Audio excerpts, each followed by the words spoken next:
Uh, One last quick video before I go out.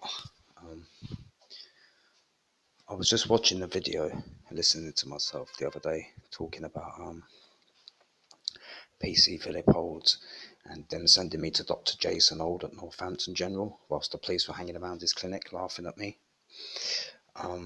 Similar to when I was a child, when I had the big hole in my arm at Haverwood Hospital, and the police officer was standing over me, watching me bleed to death. And then when he realised that they could manage to ligate the artery in my right arm and I wasn't going to die, he looked rather gutted.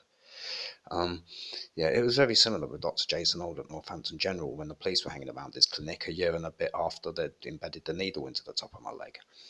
Now, last night, trying to sleep, I'm laying there in agony for about 5 hours, I don't know, a long time, in a lot of pain. Teary-eyed, in agony, holding my leg. There's a lump at the top of the thigh, and if I push down hard enough on that lump at the top of the thigh, near to the groin, where they've inserted the needle, I can feel something sharp jabbing in there, in close proximity to it. So I don't know, I don't know how easy this would be for them to fix my leg.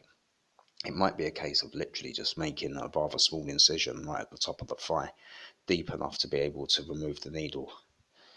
But I'm just so sure that is what they've done to me. I think I'll post this short video and I'll repost the one that I posted the other day, because I'll tally up well with one another.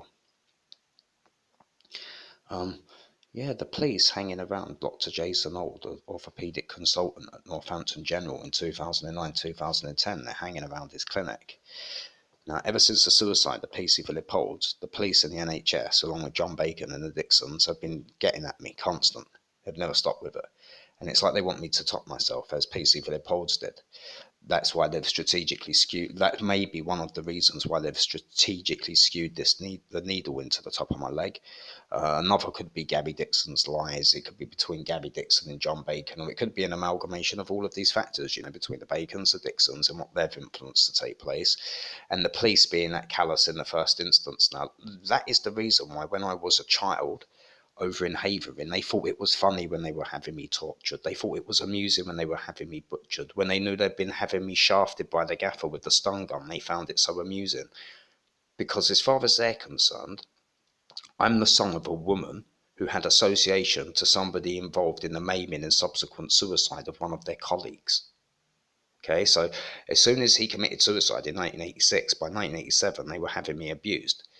And there was no way of me turning to the police or the NHS to ask for help or to inform them of what was going on, because they already knew and they were getting off on the fact. And it's no different than what's going on here in Kettering, Northants for 10 years, with Dr. Jason Old covering up the embedding of the needle, with the police hanging around his clinic at Northampton General a year after KGH has strategically embedded the needle into the top of my leg with the misappropriated arthrogram procedure.